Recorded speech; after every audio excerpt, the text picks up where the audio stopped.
Well, the story just keeps getting bigger. There was a time not long ago that if you mentioned life on other planets on television on a show like this, people would laugh at you. Tinfoil hat, right?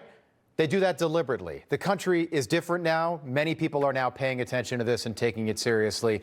We now know there were at least 12 scientists and military officials tied to UFO and nuclear research who have gone missing. Last week it was 11, now it's 12, all mysteriously, including Matthew Sullivan, an Air Force veteran who was set to testify about UFOs on Capitol Hill, but died mysteriously of a drug overdose just moments, check that, months before the hearing. And according to Congressman Eric Burlison today, quote, a young scientist named Joshua working on the nuclear technology we'd need to reach Mars turned up dead in a Tesla crash after his car drove 2 hours by itself on rural Missouri back roads, then crashed and burned his body beyond recognition. Nothing suspicious about that. Several members of Congress are now questioning what's happening. The family members are asking questions, including Tennessee Congressman Tim Burchett, who has been very vocal and very honest about what he thinks is going on. Congressman, good to have you back.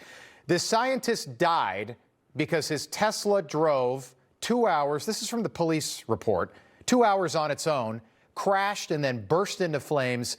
If that was true, nobody would ever buy a Tesla again, Congressman. What do you think happened here?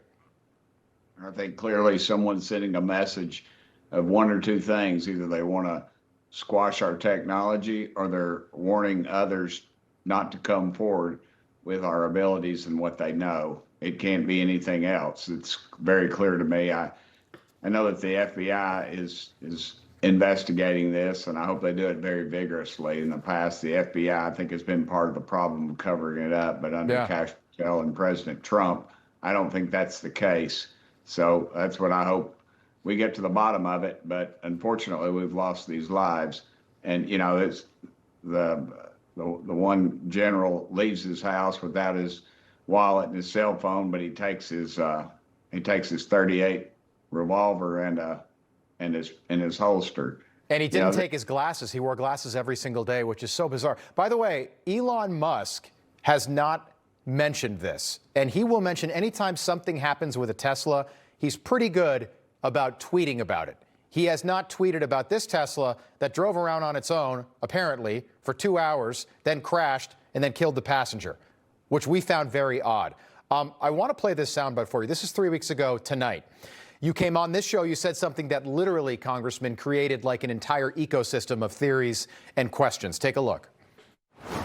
If they would release the things that I've seen, you would stay up, you'd be up at night worrying about or thinking about this stuff. I was briefed last week on an issue, or excuse me, 2 weeks ago, and it would have set the earth on. This country would have come unglued, I think. So without violating any confidentiality, what were you referencing? I was actually a member of our leadership had encouraged me and another member to go and be briefed on an incident that occurred with multiple witnesses, and it was very telling, and it defied everything that we have. And then you combine that with the multiple other briefings that I've had, and it's just too much, brother. It's too much. America needs to know. The president needs to put this stuff out. And my biggest fear, once again, is going to be just like Schumer. You remember a couple years ago when I tried to get him to release everything, and Schumer had a 60-page bill to do exactly the same thing. He modeled it after the Kennedy files releasing, which 60 plus years later, we still don't know the answers. And every dadgum time, they hide it. They hide it under national defense. They'll say, oh, this has to do with national defense. We can't disclose this. And that's the caveat. Don't let them do that. We have got to release everything. Well, why don't you just Donald J. Trump can do that. You moved that ball down the field 3 weeks ago. Why not continue that process tonight and tell us more? Tell us more. What's going on? What is it? What'd you see? What'd you hear? What is it? Well, the problem is I was in a skiff and I'm not allowed to talk about it. Why not resign from Congress today and hold a press conference tomorrow?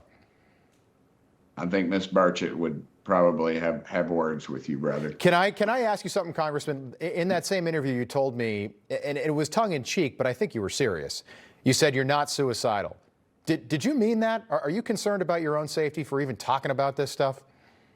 Sure. I think about it all the time. I think about when I'm in a parking lot by myself. I think about when I'm driving down the road. I think about when I'm getting on an airplane. There's a lot at stake, and we're poking the hornet's nest. I was told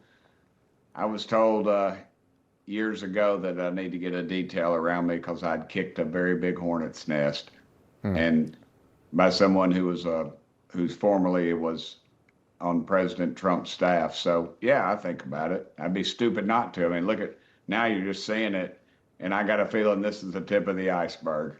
It feels like something is going to be disclosed. You know, the president's been open about the fact that when the time is right, I think it's approaching right. I think we're long past right. He's going to do that. Hopefully he does.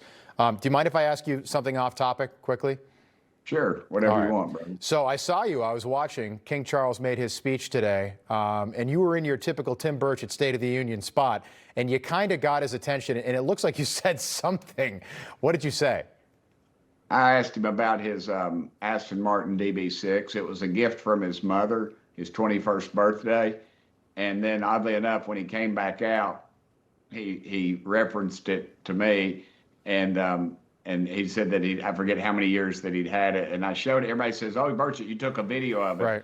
Of him. I said, I did not. We were told not to do that. I showed him a picture of my 1964 Triumph Bonneville that we restored. And Jay Leno has one similar. Mine's a lot better condition than Jay Leno's, and it's just like it's brand new. And I showed him a picture of it when he left, and he remarked how much he liked that. And, that's pretty cool. You know, it's just two guys talking about cars. Everybody I always like that. By the way, that's a everybody story. always wants to talk about something international, some treaty or something. They don't want to talk about that stuff. No. You think he wants to talk about his brother? Come on, he wants to talk about that Triumph, right? He doesn't want to talk about Prince Andrew or whatever they call him now. Congressman, I like that. That's become your trademark. Hope you'll come back. And when you are able to say more, please let us know first. But you're moving the ball down the field whether you know it or not. Thanks, Congressman. Information. Truth is freedom. Is Newsmax. It's real news for real people.